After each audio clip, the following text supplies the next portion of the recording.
Bonjour les 6e 2, j'en suis à ma 38e prise pour faire une vidéo correcte du premier coup, j'espère que cette fois-ci c'est la bonne.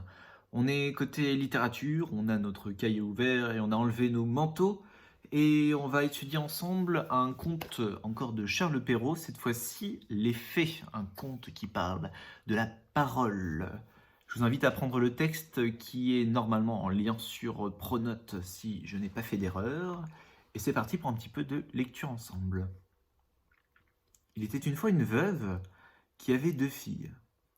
L'aînée lui ressemblait si fort et d'humeur et de visage que qui la voyait, voyait la mère. Elles étaient toutes deux si désagréables et si orgueilleuses qu'on ne pouvait vivre avec elles.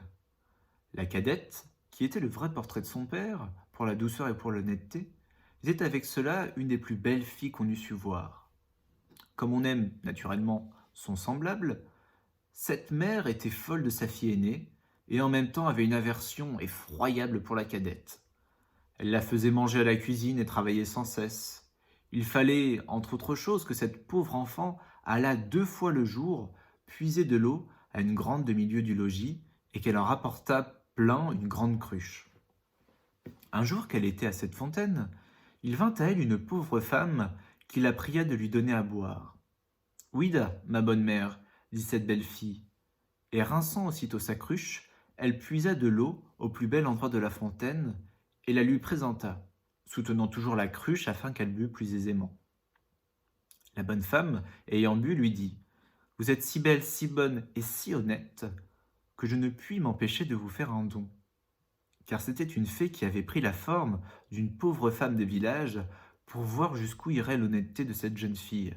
« Je vous donne pour don, poursuivit la fée, qu'à chaque parole que vous direz, il vous sortira de la bouche ou une fleur ou une pierre précieuse. » Lorsque cette belle fille arriva au logis, sa mère la gronda de revenir si tard de la fontaine.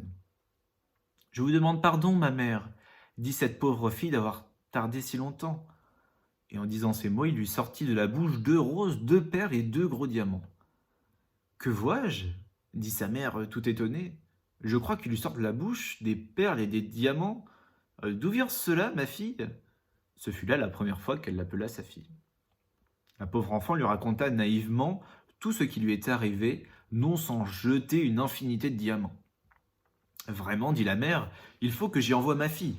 Tenez, Fanchon, voyez ce qui sort de la bouche de votre sœur quand elle parle. Ne seriez-vous pas bien aise d'avoir le même don ? Vous n'avez qu'à aller puiser de l'eau à la fontaine et quand une pauvre femme vous demandera à boire, lui en demander bien honnêtement. Lui en donner bien honnêtement. » « Il me ferait beau voir, répondit la brutale, aller à la fontaine. »« Je veux que vous y alliez, reprit la mère, et tout à l'heure. » Elle y alla, mais toujours en grondant. Elle prit le plus beau flacon d'argent qui fut dans le logis. Elle ne fut pas plutôt arrivée à la fontaine qu'elle vit sortir du bois une dame magnifiquement vêtue qui vint lui demander à boire.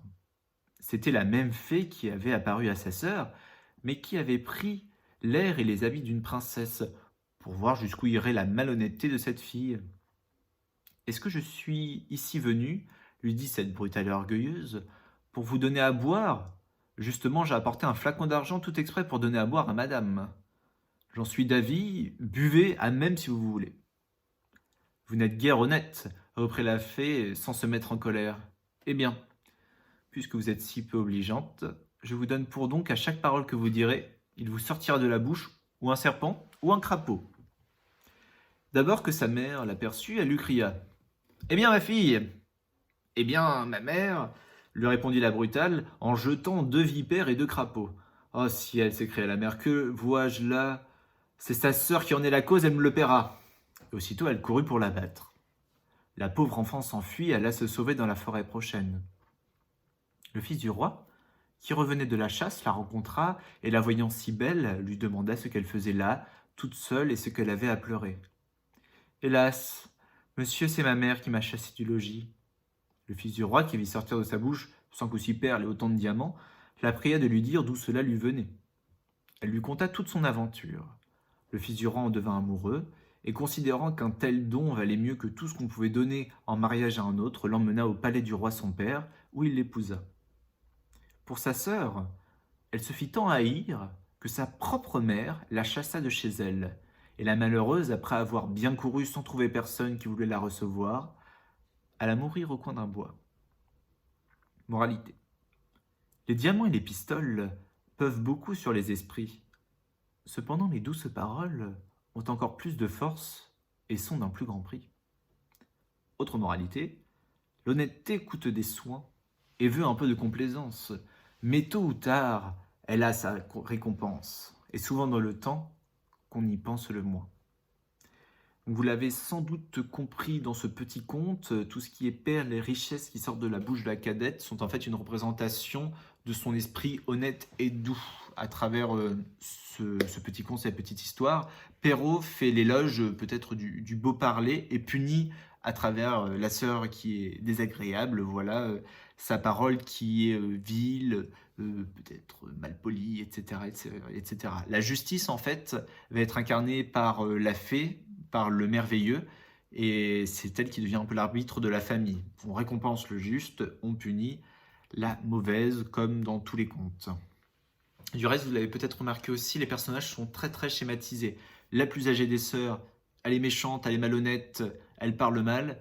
La plus jeune, évidemment, elle est honnête, elle est douce, elle est polie et elle est serviable comme son père, alors que l'autre est comme sa mère. On a vraiment en fait une dichotomie qui est mise en place par l'auteur et par le narrateur qui montre que voilà, le monde du conte, de toute façon, est comme ça. Il est très manichéen, c'est-à-dire que soit tout est blanc, soit tout est noir, tout est bien ou tout est mal, mais il y a rarement de nuances.